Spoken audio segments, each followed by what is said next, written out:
Bonjour Ludovic Provost. Bonjour Eric. L'engagement est un mot important pour vous. D'ailleurs, concrètement, je sais que vous êtes déjà engagé au service du bien commun.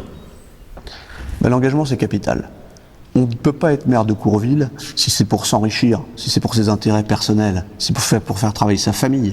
Moi, je suis engagé dans l'armée française, dans la gendarmerie. Je suis un officier de réserve depuis très longtemps. Et je considère que l'engagement du bien public, c'est ce qui est le fondement, finalement, d'une activité comme maire de Courville. Pourquoi choisir de vous engager pour Courville ? J'habite à Courville-sur-Eure depuis 11 ans maintenant. Et c'est une commune que j'apprécie particulièrement et que j'ai choisie. J'ai choisi Courville parce qu'il y a une proximité avec l'agglomération qui est à côté, parce qu'il y a une rivière, parce qu'on a une gare, parce qu'on a les commerces, parce qu'on a un centre-ville. Et moi j'aime cette commune et c'est pour ça que je veux m'engager à Courville-sur-Eure. Où sont vos racines ? D'où provient votre ADN ? Moi je suis né à Dreux. J'ai grandi à Châteauneuf-en-Thymerais. Je suis allé au lycée à Chartres, à l'IUT à Chartres. Je suis un homme de l'Eure-et-Loir.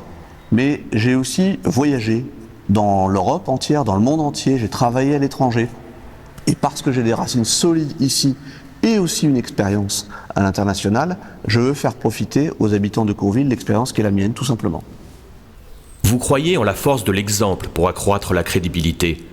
Quelle importance accordez-vous aux notions de transparence, d'éthique, d'équité dans votre future gestion de la ville ? Sur l'éthique d'abord et sur la crédibilité, je crois que quand on veut dire à des jeunes de rouler moins vite en mobilette, de mettre son casque ou de ne pas faire d'incivilité, il vaut mieux être soi-même plus proche des forces de sécurité intérieure, police et gendarmerie, que des délinquants, évidemment, et qu'il faut montrer l'exemple. Je crois aussi simplement qu'il y a un certain nombre de mesures à prendre en considération, notamment que le maire et les adjoints n'aient pas de casier judiciaire, par exemple. Ça a tout le sens. On ne peut pas regarder les informations à Paris et en même temps ne pas se les appliquer à soi-même. L'équité, c'est fondamental.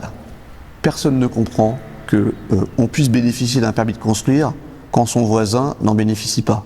Personne ne peut comprendre que empiéter sur le domaine public, c'est autorisé pour les uns et interdit pour les autres. Personne ne peut comprendre que pour certains, il faille respecter la couleur absolument des volets et la pose des tuiles, et pour d'autres, la liberté totale est acceptée. Vous avez souhaité vous adresser aux Courvilloises et aux Courvillois par le biais de ce film. Comment peuvent-ils vous joindre pour échanger avec vous ? D'abord, vous pouvez nous joindre au mail qui s'affiche ici. Ensuite, vous pouvez me joindre par la page Facebook. Mais la meilleure façon de me joindre, c'est de me rencontrer directement. C'est d'échanger, c'est de partager, c'est de confronter les idées. Nous pouvons faire davantage ensemble avec un nouveau mandat, avec une nouvelle équipe, avec une nouvelle énergie. Merci Ludovic Provost. Merci Eric.